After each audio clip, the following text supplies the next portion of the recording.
Your Excellencies,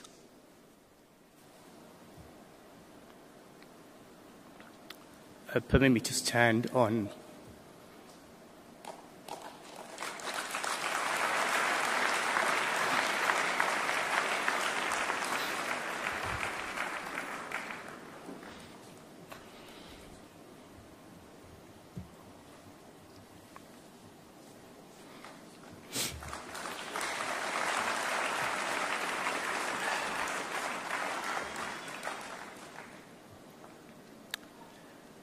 many of you will probably remember, as Dare said, 2021 August, in the same hall, a big ceremony celebrating my 60th birthday and launching my book. It was organized and paid for by Herbert.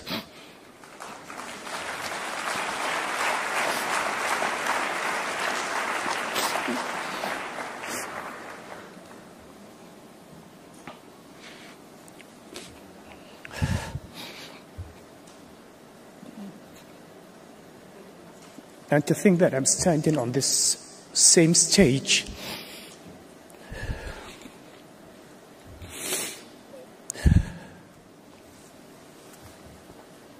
Thanks, Alex.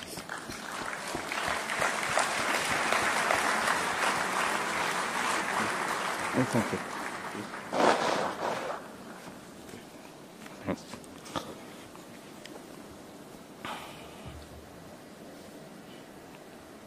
And I was saying some time ago that for someone like me who gets into a lot of trouble, I need my friends. I get into trouble without knowing how I'm going to come out of it.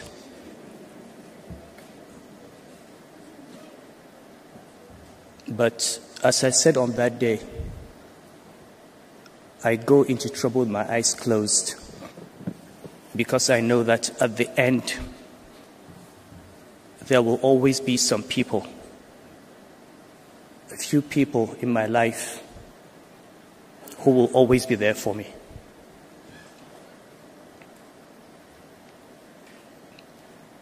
When you lose just one of those people, it leaves a vacuum in your life.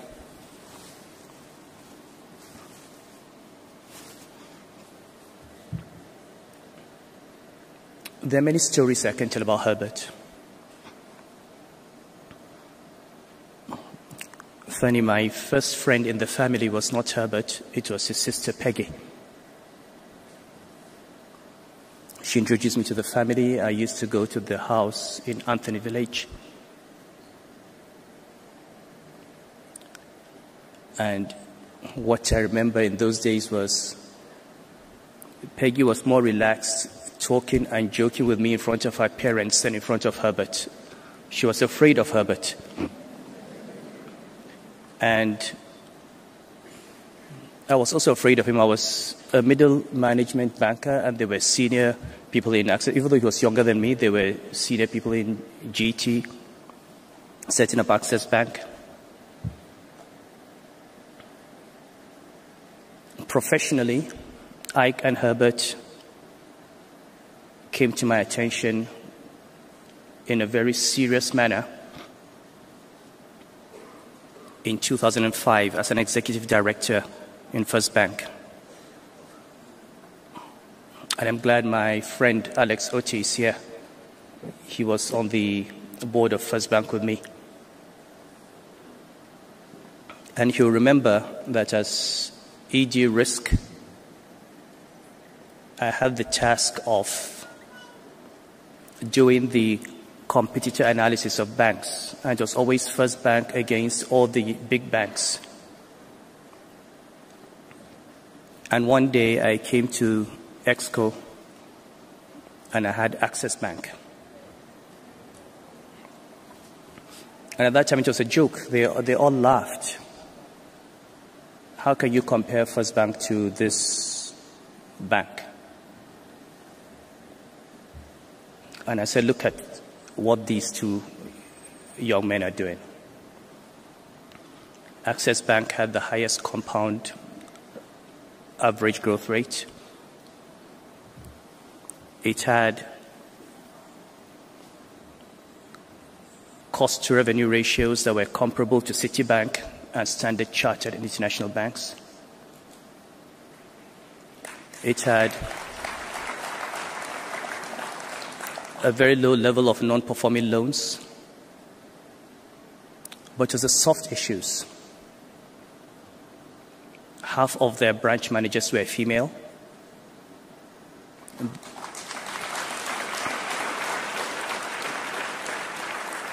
They were talking about the Equator Principles and sustainable banking, forming partnerships with FMO. And I said, this bank is doing everything we're trying to do. This is the bank that you need to watch out for. This was 20 years ago. And I watched, and true to form, Ike and Herbert built this bank to a point where, to the shock of everybody, Access Bank became bigger than First Bank and all the other banks in this country.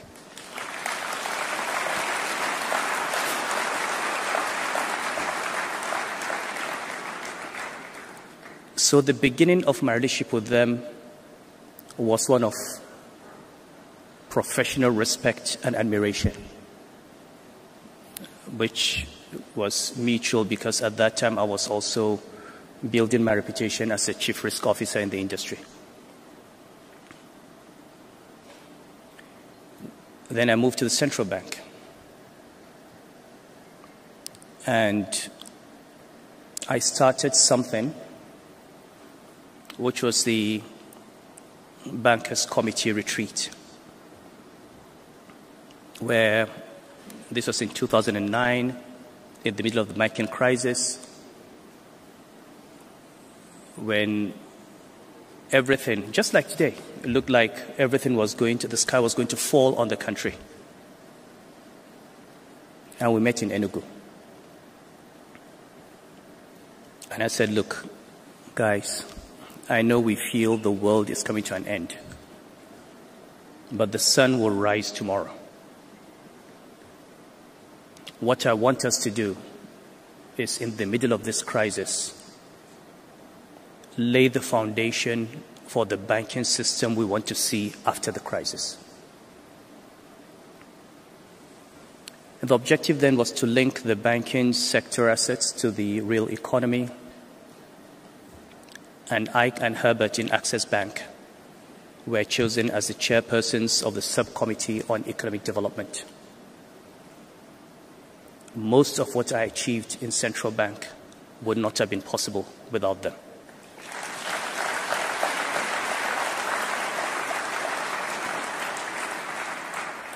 The idea of that retreat was to put the brains together in the central bank and the banking industry and think.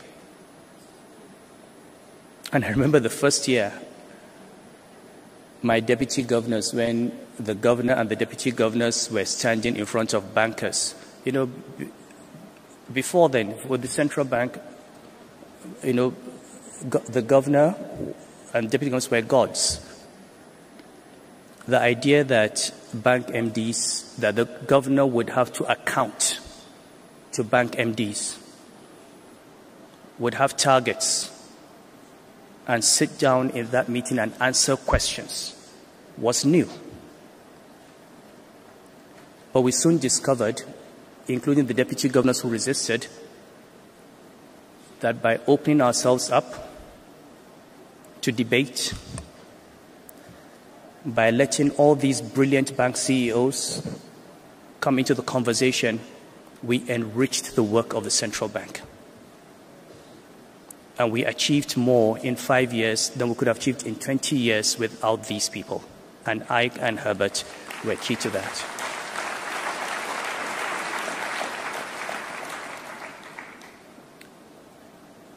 I listened to the tributes on Herbert on Monday. and I've listened to those that were given today. There are times when people die and out of decency we simply just say nice things about them. But I think everyone who knew Herbert, sitting through all those hours, would agree with me that not one word, not one compliment paid to Herbert was untrue.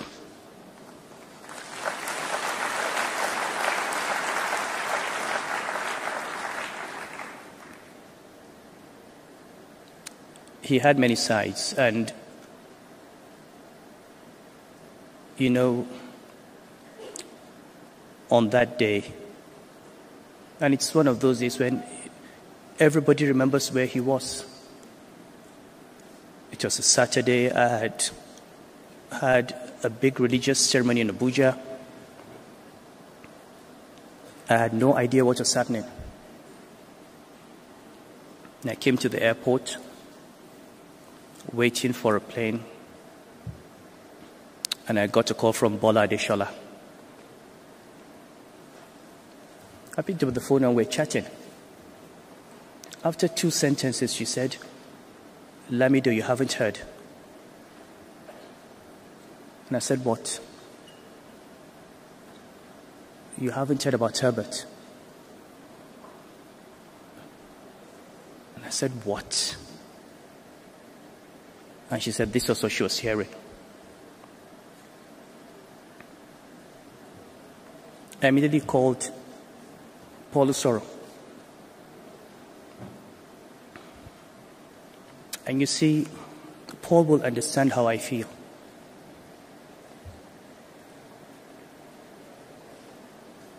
About 2 years ago, I put all my savings into a trust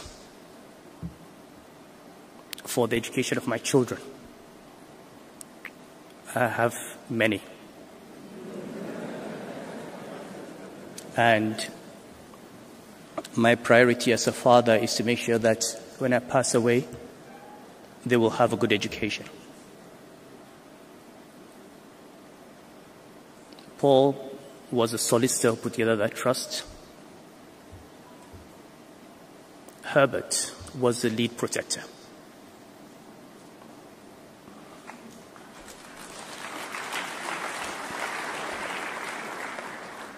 And Paul will remember when we had the first formal meeting, I said, "Herbert, I'm placing you in charge of this trust for the education of my children, because I know that even if I died and did not leave any money, you would educate my children."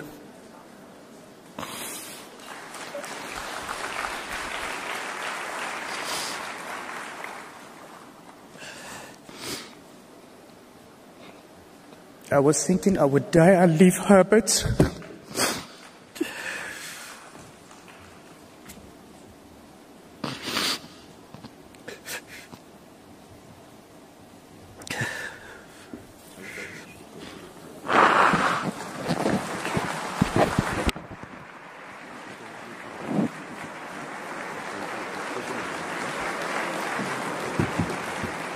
Let's say a few things.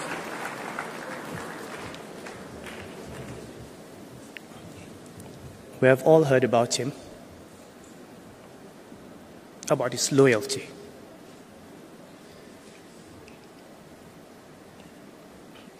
You know, when I had problems in Kano, I called him about 6 months before I was told to leave Kano. And I said to him, "Herbert, I know you're doing all your best to solve all this problem, but I'm convinced that this is what is going to happen." And he said to me, "Your Highness, don't worry. Whatever happens, Don't worry, we're here for you.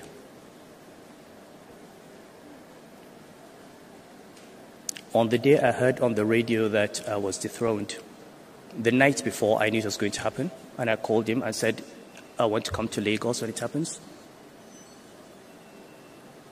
The announcement was made at about 9 a.m. By noon, Herbert had a plane on the tarmac in Kano.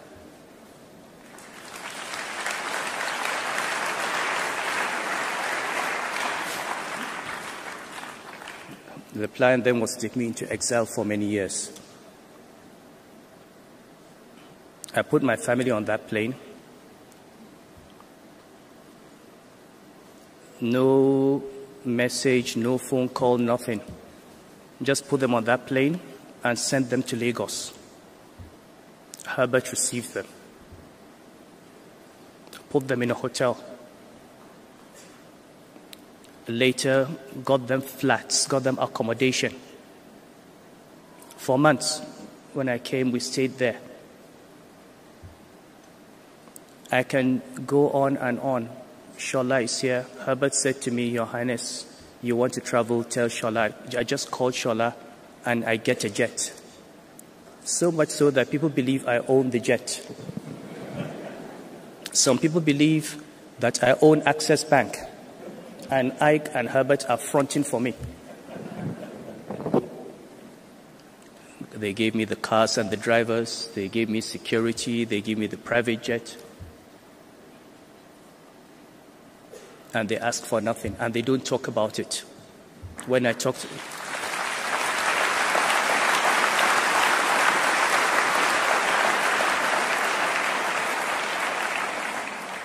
When I meet my friends, our mutual friends, and I say, this is what Ike and Herbert have done, they're shocked because they never tell anyone. And then we talk about respect. Even, I have lived in Lagos for 4 years. The house my family lives in was provided by Herbert.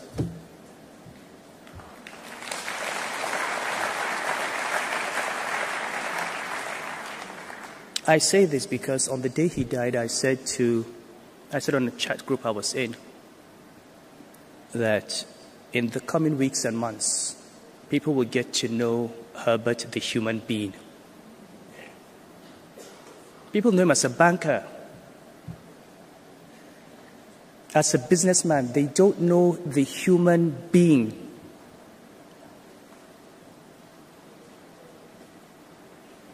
I listened to governors yesterday talk about how he supported their political ambition.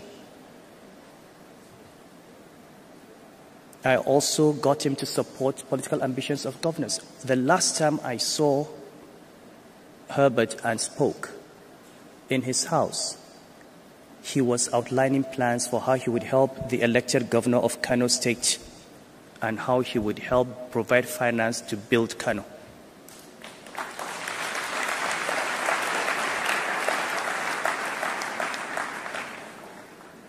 He was always about others, never about himself. As I said, he said to me, don't worry. And he has made my transition from one position to another as smooth as anything. And if you've been listening from Monday to Wednesday, you'll see the number of people. And you can't imagine how one human being could have been so many things to so many people.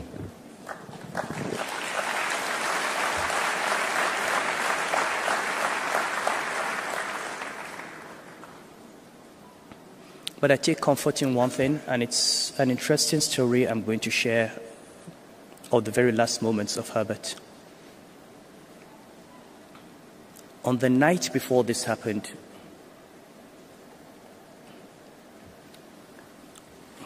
I was on a church group, Felicia Phillips' church group, when somebody made a few remarks about Herbert that I found offensive. And I could not resist it. I went in and defended Herbert and made my point very clear that this was totally unacceptable.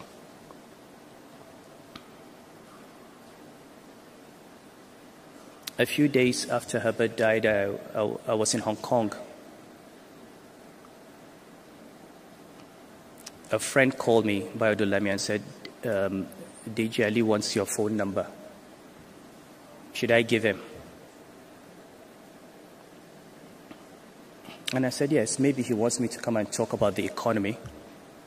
And I'm not going to say anything because everything I had to say, I have said. Now we're where we are. I have nothing else to say. So, DJ Ali sends me a message. And I want to thank DJ Ali. And I want to thank God for what he did. I usually object to people forwarding messages from groups. DJ Ali had sent a message to Herbert at about 3:20 a.m. that morning,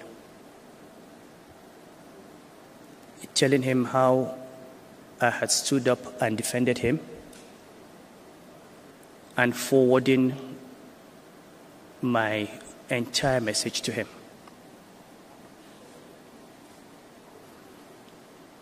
Herbert replied at 3:28 a.m. with one word: unbelievable.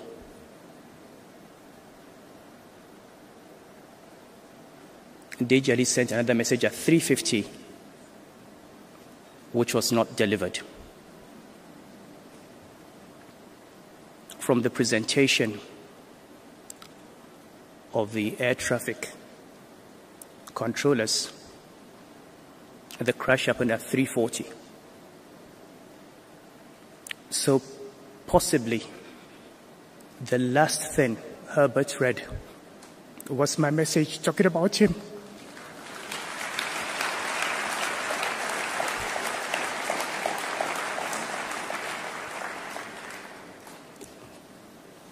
And I'm grateful to God that he left knowing that he had a friend.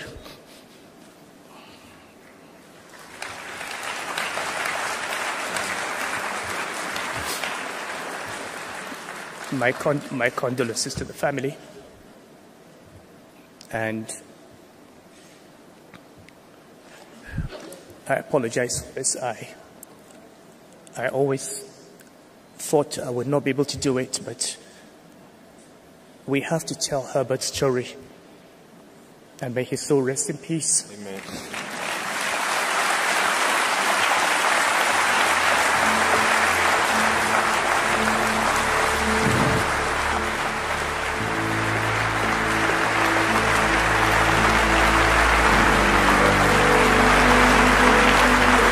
Ovation for a man